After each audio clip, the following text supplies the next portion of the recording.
kill it, mess it up real bad, but they learn from that. I'm not sure that I have that same sensibility just to jump in and say, oh, let me try this new software. Whatever happens, happens. So maybe that's a teaching and a learning style that I've got to cultivate.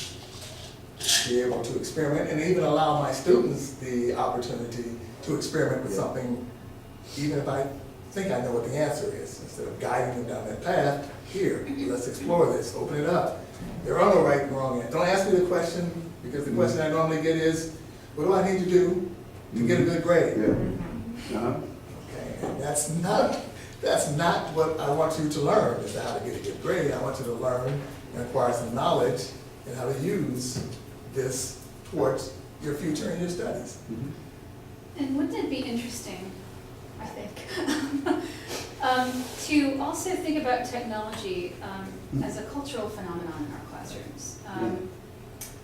I was speaking to one of my classes the other day about what does it mean to be an early 21st century late capitalist consumer. And when it comes down to it, obviously technologies are produced to some degree to make our lives easier, right? That hopefully, the whole necessity is the mother of invention thing is to some degree true. But necessity is usually not the mother of invention. If we look at a lot of circumstances, profit is the mother of invention. And so I was just thinking about this as if I were to engage this more heavily in my classroom, that I would also be interested in kind of invoking and inviting a conversation among my students about what does it mean then to switch out our cell phone every year, to make those into disposable items, which we all do, right? On my cell phone, my battery's in the fritz, and so I'm not going to go buy a battery because I don't have to, despite the fact that it costs almost the same thing, right? I still have a phone where I have to slide out my keyboard, which about a year ago was all cool and everything, but not anymore. And what does it mean? What does it mean that I am, as a person living in late capitalism in the 21st century America, living in a heavily consumerist society, that I'm willing to pitch, perhaps donate, recycle the cell phone, yes, but that then leads to that cell phone being shipped elsewhere. There's actually quite a lot of literature now on global movements that are against some of the Western recycling movements, because the chemicals and all the stuff that are in our cell phones that are getting shipped to China, and children are cracking those open, and it's killing them. So what does it mean then for us to not only become users of technology, but for us to understand technology as a consumer product? And because we don't have our technologies without our gadgets, at this point at least, right? I mean, I can foresee a time where we have a shared gadget, but that still has to be updated too. We just have a bunch of gadgets now, but we are quickly, we have an iPad in our house too. We are quickly consolidating our gadgets. So, but anyway, that would be another thing if we're going to kind of continue this conversation about technology. I would be interested in, as a person who does sort of kind of philosophy and critical theory and kind of social theory and stuff like that, be interested in talking about what. Well, and let me back up. I mean, if part of engaging themes of social justice has to do with curbing consumerism to some degree, right? So saying, we have to stop consuming so much stuff. We not only kill ourselves, but we literally kill our planet, and we are killing other people around the world through labor practices and through just the things that they are exposed to give us our stuff, right? If that's part of the theme of what we talk about, then how does our technological usage, one of the most important things we consume at the moment, how is that a sign of consumerism and a sign of society as it is, where it is? Well, I've been known to be a gadget carrier. I've got special pockets, and right. I've got that, and I've got just about anything. But my pursuit has always been to get to one gadget that took care of everything. And I know there's a commercial drive behind it, the capitalist drive. We're not going to sell you that one gadget, because we want to sell you an approximation to that one gadget. Yes, you can get this, but it only has a camera on it that does 3 megapixels, and we know you need 10 for your business, so that means you also have to buy a camera. So maybe at some point we find, and I don't think this is it, I don't think this is it, but there is one peripheral that we can use. And all of us have that one, but we avoid the process where the consumerism comes in, of jumping to that new and improved latest, a little better, there was incremental steps to get there. I don't think Microsoft would want to hear me say that, I'm not sure Oh, what no, Apple no, would I'm want to hear me say that no, either. but it's, you know, we all have them, you know, I'm not saying, and I didn't mean that like as a moral indictment, I mean, we just all have them. It's just, to me, interesting to study how we all have them, you know, and what that really means and how we impact other people with all the stuff we have. We've been having those discussions in my family because apparently my 12-year-old is the last person in her class to get a I'll phone. tell you what, you Oh, know. She had the iPod where she could talk on the internet, but that she was being teased because she didn't have a phone she could text on, and so, and of course my husband being a computer guy, you know, gadgets and all that, but I'm always like, well, I need this to last me for 8 years. So, Obsolescence. Okay. you know, yeah. You know, in listening to the conversation, one of the things that's really hitting me is that as we look at our classrooms and what this means in engaging our students, we need to be thinking about what we're saying as parents.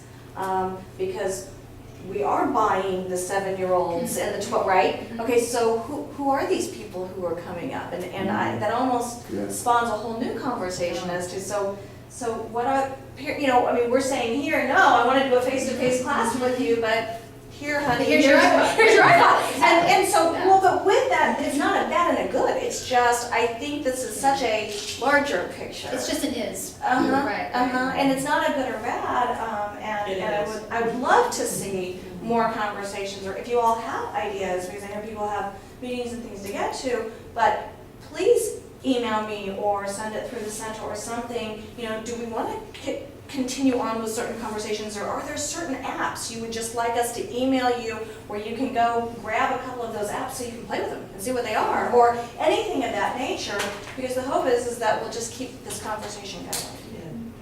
Yeah, you'll have to do that, because I won't go out and play with apps or do the bacon, it'll have to come to me somehow, so. What are your favorite apps? My favorite apps? Ted is For one. Chi-Chi. You're qualified, you know? Oh, yeah. But, let me see what's on. Slingbox, Shazam. Slingbox is a way to stream television to my phone. Shazam is a way to pick up music from wherever you are. If I have to be in an environment, I push the button and it'll tell me what it is in case I want to buy it. I use that one all the time, I like that one. And I like You mean it Pandora. hears the music, and it Yeah, tells you, hears it it, tells says you what it it is. How do you What it use is. that in teaching? How do I use that in teaching? Yeah. If a student happens to be playing something and not paying attention to me, no, I'm just kidding. Because I think the apps that you use for teaching, that's what I want to know about. How do you, there's probably some app of teaching Of to teaching. that, I just don't know what it is. Well, but let me throw something in. Dictionary.com. Is that nowadays for our teacher education program, there are people who are writing apps in schools for their students. So we really need to be able to write apps in terms of what we do. And I don't know all of the apps to share with you, and I don't know how pertinent they would be for each of your individual schools. But last year, I went to a conference with Heidi Hayes Jacobs, and she started a site called Curriculum 21. And basically, on Curriculum 21, there is a warehouse of apps, of educational apps. And people can go on and play with them and rank them, and it's anything. You can pick a subject matter, you can pick a grade level, you can pick an age level, and I'm not saying that they would necessarily work for each and every one of you, but it may cause you to say, oh, if they're doing this with this, I'd really like to be able to do, you know, and then it would be that, what Larry's saying, going out and researching it and finding it's out there, but there's a bazillion of them out there. It's crazy. I'm like Judy, or maybe that's Web 4.0. I want it to come to me. To you. Yeah, I want to think. I don't even want to have to think it's time for appears, vacation. right. I want to have it come to me and say, it's time for vacation, here's where you're going. It's all set up, just, And I can say yes or no. right. And there's so much out there to look for. About this live scribe. Oh, well, I should well, just play a little bit. I have no commercial interest in this product, but it is a very good product. It is a cool part. Hey, this is the Echo Smart Pen from LabScribe. It's a smart pen, but it makes me look smart. When I'm in class, it remembers everything that I hear, write, and draw. I do tend to draw a lot. To use it, just tap record, write down your key points. It captures everything, so you get the important stuff. Tap stop. Tap your notes. So you get the important stuff. Meeting starts, I tap record and just jot down the big points. Client calls me up, so here are my notes. Find it, replay, oh, I call him back. You say, don't you remember that? That was a year ago. You know those meetings where everyone's talking, blah, blah, blah, blah, blah, blah. Blah, blah, blah, blah. And no one seems to remember what anyone else said. I just connect my smart pen, search my notes, and bingo. Easy access to notes and audio. And I can share them with anyone. The Echo Smart Pen from LifeScribe. It helps me get the important stuff. Share key information with everyone. Helps me remember what my clients want. The Echo Smart Pen from LiveScribe. It records what you hear and links to what you write and draw so you can find and get what you need. And get what you need. LiveScribe. Tap it, get it. What do you think? I could see Steve's gonna go right out and. How is that any better than this? I do the same thing. I write stuff down, I put it where I can find it, and I can get it. How do you share it? You're exactly right. Actually, several years ago, my husband bought something that was similar, I don't remember exactly what it was, but similar to this, where he would use a pen, and then, but it would basically be a scanner.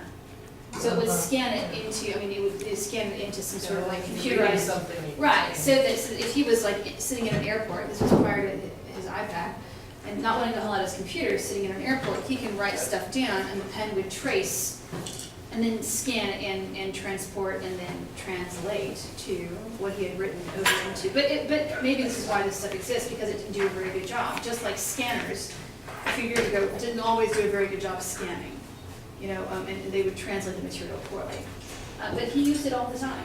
But see, I would use it in my mind mapping class because I teach students how to take notes through pictures and diagrams and words and things like that. And one of the things that we do is then we take each one of those, and we've had to take pictures with our phone and email them to each other so that they would have all of the maps in the room. And this would be something where in their classroom, they could do it with their students. They'd have 20 or 30 of them. They could capture all of them, and then the students would have 30 different perspectives on the notes that were being taken in class. And so they would be able to learn from that, find the commonalities that would go from each of those things. So that's good. The two applications I saw was for one, for the international students. They had access to this, and they could probably follow our lectures a little better. They tell me I talk too fast and move too quickly, so they don't really grasp. But if they had this, They can go back and go listen. back and listen to it as many times as they want. Are those people that we have that actually take notes for as an accommodation for some of our students that may have a quick, ready means, a reliable means of that note taking that they could always go back? But I like them. I don't own them yet. Watch out. Thank you all. Thank you. Great discussion. I appreciate it.